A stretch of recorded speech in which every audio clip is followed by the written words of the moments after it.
Hello అండి, నేత్ర ఛానల్కు స్వాగతం. అందరికీ నమస్కారం అండి. రేపు ప్రపంచ వికలాంగుల దినోత్సవము డిసెంబర్ 3వ తారీఖు. మరి మొట్టమొదటిగా తెలంగాణ ఏర్పడ్డాక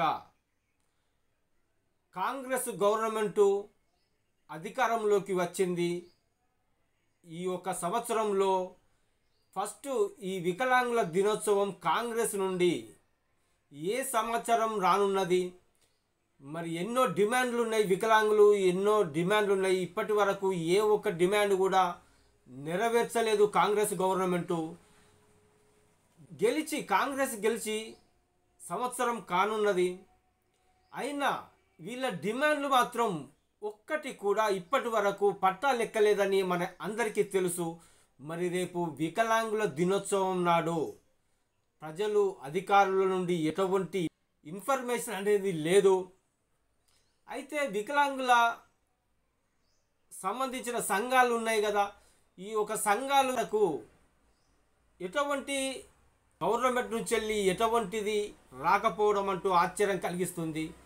కానీ మరి రేపు సీఎం రేవంత్ రెడ్డి గారు ఈ రోజైనా ఈ వికలాంగుల దినోత్సవం రోజు ముఖ్యమైన డిమాండ్స్ ఉన్నాయి. ఈ ఫ్రీ బస్ అనేది, అలాగే రిజర్వేషన్ కూడా పెంచాలన్నది ఒకటి, ఈ 6,000 పెన్షన్ చేసేది కూడా ఒకటి. ముఖ్యమైన డిమాండ్లో ఏ ఒక్కటన్నా కనీసము ప్రకటిస్తారని వికలాంగులు చాలామంది ఎదురు చూస్తున్నారు. కనీసం పెన్షన్ అన్నా, ఈ ఫ్రీ బస్సు అందరికీ ఎంతోమంది మహిళలకు దాదాపు 2 కోట్లకు పైగా ఉన్నారు మహిళలు.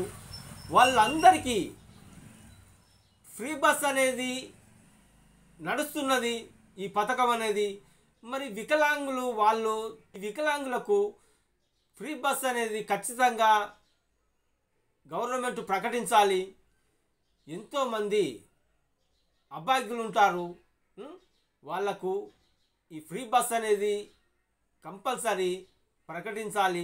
అలాగే పెన్షన్ కూడా గవర్నమెంట్ చెప్పిన విధంగా, కాంగ్రెస్ గవర్నమెంట్ చెప్పిన విధంగా అధికారంలోకి వస్తే 6,000 రూపాయల పెన్షను వికలాంగులకు చేస్తామని ప్రకటించిన మాట వాస్తవమే కదా. వికలాంగుల రోజు రేపు ప్రపంచ దినోత్సవం రోజు సీఎం గారు ఈ 6,000 రూపాయలను ప్రకటించాలని నేను మనవి చేస్తున్నాను ఈ ఛానల్ ద్వారా. ఓకే అండి.